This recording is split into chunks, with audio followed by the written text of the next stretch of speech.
ने पर चली थी भारत में आजादी की आंधी। फिर क्यों कहते हैं मजबूरी का नाम महात्मा गांधी। दोस्तों, हमारे राष्ट्रपिता महात्मा गांधी, जिन्होंने अपनी लाठी के दम पर अंग्रेजों को भारत से बाहर खदेड़ फेंका था, जिनके अहिंसक आंदोलन की चर्चा आज भी हमारे रोंगटे खड़ी कर देती है, और जिन्होंने देश की आजादी में एक महत्वपूर्ण भूमिका निभाई थी। लेकिन क्या आप जानते हैं कि वही महात्मा गांधी भगत सिंह, राजगुरु और सुखदेव की फांसी रुकवा सकते थे, लेकिन उन्होंने ऐसा नहीं किया। मगर क्यों? क्या बापू कमजोर न पड़ते तो भारत को 1920 के दशक में ही आजादी मिल जाती? और क्या वाकई में बापू ने बंटवारे के दौरान अनशन करके पाकिस्तान को 55 करोड़ रुपए दिलवाए थे, जिसका इस्तेमाल उसने कश्मीर में भारत पर ही हमला करने के लिए किया था? जानेंगे गांधी बापू से जुड़ी कुछ अनसुनी कहानियां। आज के इस दिलचस्प वीडियो में पता लगाएंगे कि क्यों कहा जाता है मजबूरी का नाम महात्मा गांधी।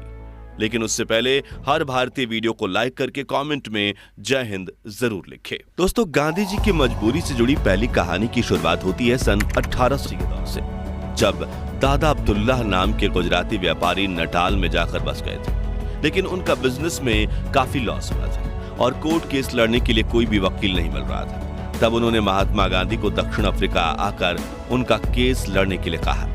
अब गांधी जी के पास भी भारत में कुछ खास काम नहीं था, इसलिए सन 1890 में वो साउथ अफ्रीका चले गए। इस दौरान जब वो ट्रेन में सफर कर रहे थे तो उनके पास फर्स्ट क्लास की टिकट थी, लेकिन उस वक्त फर्स्ट क्लास में सिर्फ गोरे लोगों को ही बैठने की परमिशन थी। इसलिए टीसी ने गांधी जी को अपमानित करते हुए थर्ड क्लास कंपार्टमेंट में जाने के लिए कहा, लेकिन गांधी जी अपनी जिद पर अड़े रहे कि मेरे पास तो फर्स्ट क्लास की टिकट है।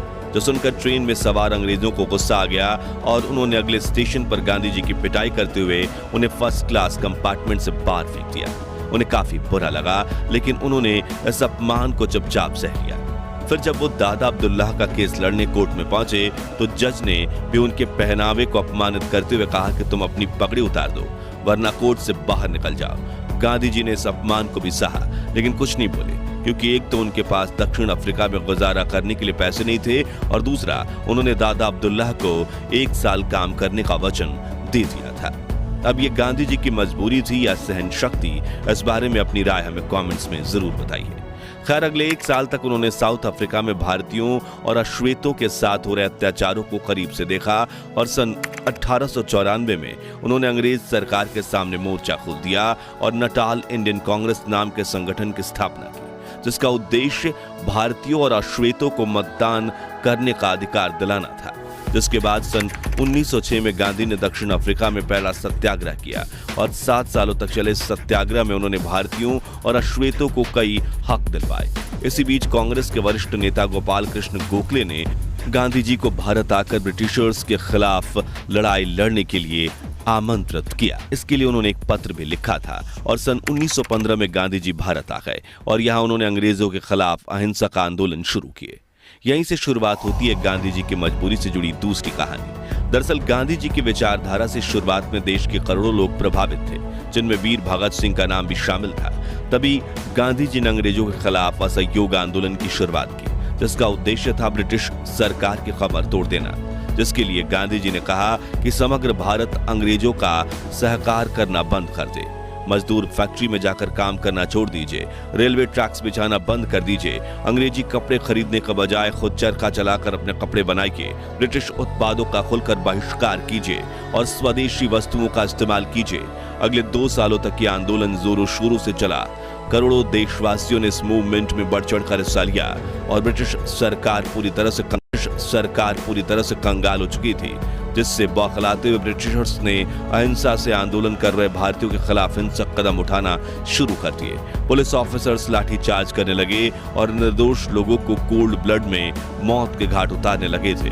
लेकिन गांधी जी पर भरोसा दिखाते हुए देशवासी सब कुछ सहते रहे। मगर फिर आया 4 फरवरी 1922 का दिन, जब उत्तर प्रदेश में गोरखपुर के पास चौरी चौरा कस्बे में प्रोटेस्ट कर रहे क्रांतिकारियों के सब्र का बांध टूट गया। दरअसल वहां ब्रिटिश प्रोटेस्ट कर रहे क्रांतिकारियों को मार रहे थे और उनके खिलाफ हिंसक कार्रवाई करने लगे, जिसके बाद क्रांतिकारियों ने एक पुलिस स्टेशन में आग लगा दी, जिससे वहां छिपे 22 पुलिसकर्मी जिंदा जलकर मर गए। अब भले ही वो पुलिस ऑफिसर्स ब्रिटिश सरकार के लिए काम करते थे, लेकिन असल में वे सभी भारतीय थे, जिससे गांधी जी को बड़ा झटका लगा और उसके बाद से वो परेशान रहने लगे, जिसके बाद उन्होंने ये कहते हुए असहयोग आंदोलन पर रोक लगा दी कि अगर किसी ने आपकी आंख फोड़ी और आप उनकी आंख फोड़ोगे तो पूरी दुनिया अंधी हो जाएगी। अब ये कदम उठाना जरूरी था या फिर गांधी जी एक बार फिर मजबूर हो गए थे? ये जवाब हम नहीं देंगे, बल्कि आप हमें कमेंट्स में बताइए। हालांकि उस वक्त गांधी जी के इस फैसले से देश के करोड़ों देशवासी नाराज हुए थे। यहां तक कि गांधी जी को अपना पिता मानने वाले जमनालाल बजाज, जो गांधी जी के आंदोलन को फंडिंग देते थे, उन्होंने भी खादी, चरखा उद्योग, स्वदेशी स्कूल, कॉलेज और बाकी चीजें बनाने में काफी पैसा खर्च किया था। वो सब भी बंद हो गया, जिससे उन्हें भी गहरा झटका लगा। और तो और वीर भगत सिंह, जो असहयोग आंदोलन में गांधी जी का बढ़ चढ़कर साथ दे रहे थे, उनका भी गांधी जी और अहिंसा से भरोसा उठ गया और इसी वजह से उन्होंने आजादी के लिए हिंसा का मार्ग चुनने का निर्णय लिया। और यहीं से शुरू होती है गांधी जी की मजबूरी की तीसरी कहानी, जिसे लेकर इतिहासकारों का कहना है कि गांधी जी भगत सिंह की फांसी रुकवा सकते थे, लेकिन उन्होंने ऐसा नहीं किया। दरअसल सन 1930 में अंग्रेजों ने नमक पर 2400% टैक्स लगा दिया था, जिसके खिलाफ गांधी जी ने दांडी सत्याग्रह छेड़ दिया, जिसमें अहमदाबाद के साबरमती आश्रम से दांडी यानी कि आज के नवसारी तक उन्होंने 78 साथियों के साथ पैदल यात्रा शुरू की। 387 किलोमीटर की अहिंसक यात्रा में गांधी जी के साथ हजारों लोग जुड़ने लगे और भीड़ इतनी बढ़ गई कि काबू करना नामुमकिन हो गया, जिससे तंग आकर अंग्रेजों ने इस आंदोलनकारियों पर लाठीचार्ज करते हुए पीटना शुरू कर दिया। गांधी जी ने भी मार खाई और उनके साथ हजारों क्रांतिकारियों ने भी, लेकिन वो चलते गए। जब गांधी जी का यह आंदोलन समग्र भारत में न फैल जाए, उसके डर से वायसराय लॉर्ड इरविन ने गांधी जी के साथ 60,000 भारतीयों को अरेस्ट करवा दिया। हालांकि वो गांधी को ज्यादा समय तक जेल में नहीं रख सकते थे, इसलिए उन्होंने गांधी जी से बात करके गांधी इरविन पैक्ट बनाने का फैसला किया। इस इरविन पैक्ट की वजह से भगत सिंह और उनके साथियों को फांसी हुई थी, मगर कैसे, वो जानने से पहले हमें यह समझना होगा कि आखिर गांधी जी और इरविन समझौता क्या था। इस समझौते में गांधी जी ने ब्रिटिश इरविन से ये कहा था कि जो भारतीय ब्रिटिश हुकूमत के खिलाफ अहिंसक आंदोलन कर रहे हैं, वो ना तो आपके खिलाफ लाठी उठा रहे हैं और ना ही हाथ, बस आपकी आवाज उठाकर बात आप तक पहुंचा रहे हैं, तो आप उन्हें गिरफ्तार मत कीजिए। और दांडी सत्याग्रह में भी जिन अहिंसक फ्रीडम फाइटर्स को गिरफ्तार किया गया, उन्हें छोड़ दीजिए। वायसराय इरविन ने कहा, ठीक है, लेकिन मैं भगत सिंह, राजगुरु और सुखदेव का क्या करूं? इन्होंने तो ऑफिसर्स जेपी सॉन्डर्स की हत्या की है। तब गांधी जी बोले, आपको जो ठीक लगे वो कीजिए। गांधी जी के इस रुखे फैसले की बात जब कांग्रेस के सामने आई, तब सुभाष चंद्र बोस समेत कई लोगों ने भी गांधी जी और इरविन के समझौते का विरोध किया। वे मानते थे कि अंग्रेज सरकार भगत सिंह की फांसी की सजा माफ नहीं कर सकती थी, तो समझौता करने की कोई जरूरत नहीं थी। वहीं करोड़ों देशवासियों ने भी भगत सिंह के बिना समझौते को स्वीकार करने के गांधी जी के समझौते का विरोध किया। तभी गांधी जी ने किताब स्वराज में लिखा, मैं जितने तरीकों से वायसराय को समझा सकता था, मैंने कोशिश की। मेरे पास समझाने की जितनी शक्ति थी, वो मैंने इस्तेमाल की। 23वीं तारीख की सुबह मैंने वायसराय को एक निजी पत्र लिखा, जिसमें मैंने अपनी पूरी आत्मा उड़ेल दी थी।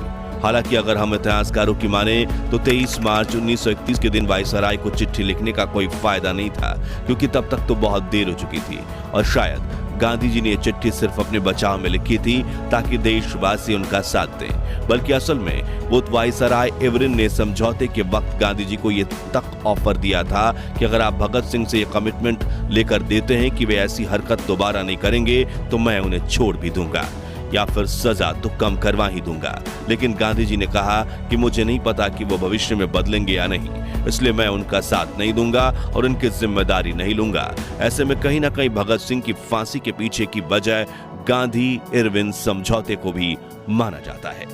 हालांकि ये कहना गलत नहीं होगा कि गांधी जी के कहने पर ही शायद वीर भगत सिंह अंग्रेजों के सामने बिल्कुल नहीं झुकते, क्योंकि उन्होंने खुद अपनी सजा माफी की अर्जी देने से इनकार कर दिया था और तब उनके पिता ने इसके लिए अर्जी लगाई तो उन्होंने बेहद कड़े शब्दों में पत्र लिखकर इसका जवाब दिया था। वहीं भगत सिंह, राजगुरु और सुखदेव के इस बलिदान ने ही करोड़ों देशवासियों में आजादी से लड़ने के लिए आग को जागृत किया, इसलिए उनका बलिदान तो व्यर्थ नहीं गया। खैर, क्या भगत सिंह का साथ ना देना गांधी जी का अहिंसा से जुड़े वसूलों के लिए जरूरी था, या फिर ब्रिटिशर्स के सामने एक बार झुकना उनकी मजबूरी थी? इस बारे में अपनी राय कमेंट्स में बताइए। अब गांधी जी को मजबूर और असहाय ठहराने वाली चौथी कहानी है भारत पाकिस्तान के बंटवारे की कहानी। तो जब अंग्रेज भारत से अपनी पकड़ खो रहे थे तब उन्होंने भारत को आजादी देने का फैसला किया ताकि भारतीयों के पैरों तले कुचलने के बजाय वो सही सलामत ब्रिटेन लौट सके। तभी मोहम्मद अली जिन्ना ने मुस्लिमों के लिए अलग देश की मांग कर दी, जो सुनकर गांधी जी को बड़ा झटका लगा। उन्होंने माउंटबेटन को समझाने की कोशिश करते हुए कहा कि तुम इंडिपेंडेंस देकर चले जाओ, हम बंटवारा का बाद में देख लेंगे। लेकिन अंग्रेज तो भारत के ऊपर अपनी खुन्नस निकालना चाहते थे, इसलिए उन्होंने कहा कि फैसला तो अभी होगा। तब गांधी जी ने जिन्ना को भी समझाने की कोशिश की, लेकिन जिन्ना नहीं माने, बल्कि उन्होंने तो कलकत्ता में हिंदू मुस्लिम दंगे शुरू करवा दिए, जिसमें 5,000 से 10,000 भारतीय मारे गए और इस घटना को ग्रेट कोलकाता किलिंग कहा जाता है। मगर इतना सब होने के बावजूद गांधी देश के टुकड़े नहीं होने देना चाहते थे, इसलिए उन्होंने जवाहरलाल नेहरू और सरदार पटेल से कहा कि बंटवारा मत होने दो, बल्कि हम जिन्ना को ही अखंड भारत का प्रधानमंत्री बना देते हैं। लेकिन नेहरू पटेल दोनों इसके खिलाफ थे, क्योंकि अगर जिन्ना प्रधानमंत्री बनते तो वो देश में बाकी जातियों के लोगों का जीना हराम कर देते। इसलिए पंडित नेहरू और सरदार पटेल को एक गुलामी से आजाद होकर दूसरी गुलामी के दौर में जाने का बिल्कुल मन नहीं था। तभी गांधी जी अपनी ही कांग्रेस पार्टी के नेताओं को मनाने के लिए कई बार अनशन पर बैठ गए थे, लेकिन इस बार नेहरू पटेल अड़े रहे और माउंटबेटन देश का बंटवारा करने में कामयाब हो गए। यहाँ गांधी जी की लीडरशिप कमजोर पड़ती हुई देखी गई थी। खैर, इस बंटवारे को लेकर यह बात भी कही जाती है कि भारत और पाकिस्तान के बीच सिर्फ जमीन का बंटवारा नहीं हुआ, बल्कि संसाधनों का भी बंटवारा हुआ था। इसी वजह से तय किया गया कि बड़ा देश होने के नाते भारत पाकिस्तान को 75 करोड़ रुपए देगा। यह समझौता भारत और पाकिस्तान की सरकारों के बीच हुआ था। भारत ने पाकिस्तान को 20 करोड़ की पहली किस्त भी दे दी थी, लेकिन तभी पाकिस्तान ने कश्मीर पर हमला कर दिया, इसलिए भारत सरकार ने पाकिस्तान को दी जाने वाली दूसरी किस्त को रोक दिया। लेकिन माउंटबेटन भारत पर पाकिस्तान को बाकी पैसा देने के लिए दबाव डाल रहे थे। तभी गांधी जी ने सरकार के सामने पाकिस्तान को 55 करोड़ रुपए देने के लिए अनशन कर दिया। इसी वजह से भारत ने पाकिस्तान को पैसे दिए थे। हालांकि कुछ इतिहासकार कहते हैं कि गांधी जी उस वक्त सिर्फ हिंदू मुस्लिम दंगों के खिलाफ अनशन पर बैठे थे और गांधी के उपवास को खत्म करवाने के लिए बनाई गई समिति द्वारा गांधी जी को दिए गए आश्वासनों में पाकिस्तान को पैसे दिया जाना शामिल नहीं था।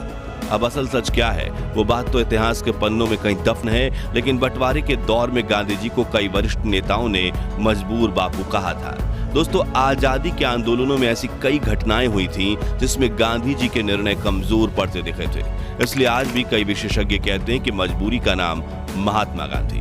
खैर, क्या महात्मा गांधी वाकई में मजबूर थे और क्या गांधी जी की अनसुनी कहानी सीरीज का आप पार्ट 2 देखना चाहते हैं? कमेंट्स में बताइए। वीडियो पसंद आई हो तो इसे लाइक शेयर करके 11,000 लाइक्स के लक्ष्य को हासिल करने में हमारी मदद कीजिए।